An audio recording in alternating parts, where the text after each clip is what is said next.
ಹುಡುಗಿ ನೋಡ್ಕೊಂಡು ಹೋಗಿ ಆಗಲೇ 2 ದಿನ ಆಗಿ ಹೋಯಿತು. ಏನಂದ್ರು ನಿಮ್ಮಮ್ಮ? ಒಪ್ಪಿಗೆ ಆಗಿದ್ದಾಳಂತ ನನ್ನ ಮಗಳು? ಹಾಂ, ನಮ್ಮನೇಲಿ ಎಲ್ರಿಗೂ ಒಪ್ಪಿಗೆ ಆಗಿದ್ದಾಳೆ, ನನಗೂ ಕೂಡ. ನೀನೇನು ಕೆಲಸ ಮಾಡ್ತಿರೋದಂದೆ?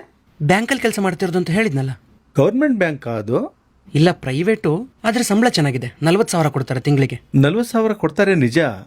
ಆದ್ರೂ ನನ್ನ ಕೆಲಸ ಪರ್ಮನೆಂಟ್ ಅಲ್ಲ ಅಂದಂಗೆ ಆಯ್ತು. ಒಂದು ವೇಳೆ ನಾಳೆ ನೀ ಸತ್ತು ಹೋದ್ರೆ ನಿನ್ನ ಕೆಲಸದಿಂದ ನನ್ನ ಮಗಳಿಗೆ ಏನು ಸೆಕ್ಯೂರಿಟಿ ಸಿಗತ್ತೆ? ಅವಾಗ ಅವಳ ಗತಿ ಏನು?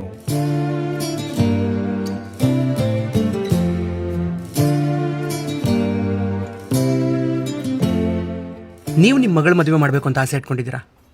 ಒಂದು ವೇಳೆ ಮದುವೆ ಮಾಡೋಕ್ಕೂ ಮುಂಚೆ ನೀವು ಸತ್ತು ಹೋದ್ರೆ ಅವಾಗ ನಿಮ್ಮ ಮಗಳ ಗತಿ ಏನು? ಹಂಗಾಗ್ಬೋದಂತಲೇ ನನ್ನ ಮಗಳ ಮದುವೆಗೋಸ್ಕರ ದುಡ್ಡನ್ನ ಈಗಾಗಲೇ ಕೂಡಿಟ್ಟಿದ್ದೀನಿ.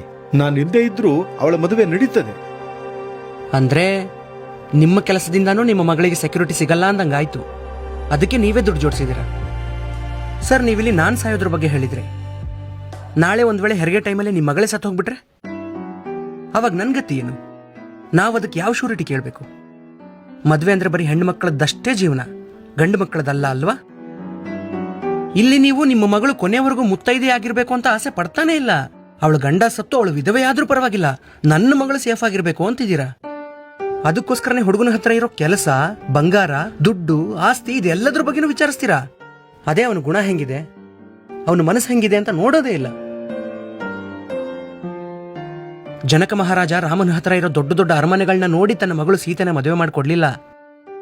ರಾಮನ ಹತ್ರ ಇರೋ ಗುಣಗಳನ್ನ ನೋಡಿ ಮದುವೆ ಮಾಡಿಕೊಟ್ಟ. ಅದಕ್ಕೆ ರಾಮ ಕಾಡಿಗೆ ಹೋದ್ರೂ ಕೂಡ ಪ್ರತಿ ಕ್ಷಣನೂ ಸೀತೆಗೋಸ್ಕರನೇ ಬದುಕಿದ. ಸೀತೆನೂ ಅಷ್ಟೇ, ಚಿಕ್ಕ ವಯಸ್ಸಿಂದನೂ ಹಂಸತೂಲಿಕಾ ತಲ್ಪದ ಮೇಲೆ ಮಲಗಿ ರಾಣಿ ತರ ಬೆಳೆದಿದ್ರು ಎಲ್ಲ ಬಿಟ್ಟು ರಾಮನ ಜೊತೆ ಕಾಡಿಗೆ ನಡೆದ್ಲು. ಕಾರಣ ಅವರಿಬ್ಬರ ಮಧ್ಯೆ ಇದ್ದ ನಿರ್ಮಲವಾದ ಪ್ರೇಮ. ಮದ್ವೆ ಆಗೋ ಹುಡುಗ ಹುಡುಗಿ ಮಧ್ಯೆ ಆ ಪ್ರೀತಿ ಇರಬೇಕು ಅಂತ ಆಸೆ ಪಡೋನು ನಾನು, ಈ ಶೂರಿಟಿ ಸೆಕ್ಯೂರಿಟಿಗಳಲ್ಲ. ಬರ್ತೀನಿ ಸರ್. ಸಾರಿ ಕಣಪ್ಪ ಸುಬ್ಬು, ಬೇಜಾರು ಮಾಡ್ಕೋಬೇಡ. ಸರ್, ಒಂದು ಹೆಣ್ಣಿನ ತಂದೆಯಾಗಿ ನೀವು ನಿಮ್ಮ ಮಗಳ ಭವಿಷ್ಯದ ದೃಷ್ಟಿಯಿಂದ ಆ ರೀತಿ ಯೋಚನೆ ಮಾಡಿದ್ದು ತಪ್ಪಲ್ಲ. ಆದರೆ ನಿಮ್ಮ ಆ ಮಾತಿಂದ ಇನ್ನೊಬ್ಬರ ಮನಸ್ಸಿಗೆ ಎಷ್ಟು ನೋವಾಗುತ್ತೆ ಅಂತ ಯೋಚನೆ ಮಾಡದೆ ಮಾತಾಡಿದ್ದು ತಪ್ಪು. ನಮ್ಮಮ್ಮ ಇಲ್ಲಿದ್ದಿದ್ರೆ ಹತ್ತು ಬಿಡ್ತಾ ಇದ್ರು. ಅದೇ ಗೊತ್ತಾಗ್ಲಿಲ್ಲ. ಮನ್ಸಿಗೆ ತಗೋಬೇಡ. ಈ ಭಾನುವಾರ ಬರ್ತೀವಿ ಮಾತುಕತೆಗೆ. ಬನ್ನಿ, ಪರವಾಗಿಲ್ಲ. ಆದರೆ ಬರುವಾಗ ಒಂದನ್ನ ನೆನ್ಪಿಡ್ಕೊಂಡು ಬನ್ನಿ. ನಾನು ನೀವು ಕೇಳೋ ಯಾವುದಕ್ಕೆ ಬೇಕಾದ್ರೂ ಶೂರಿಟಿ ಕೊಡ್ಬೋದು, ಆದರೆ 100 ವರ್ಷ ದೀರ್ಘಾಯುವಾಗಿ ಬದುಕ್ತೀನಿ ಅನ್ನೋದಕ್ಕೆ ಮಾತ್ರ ಶೂರಿಟಿ ಕೊಡಕ್ಕಾಗಲ್ಲ. ಬರ್ತೀನಿ.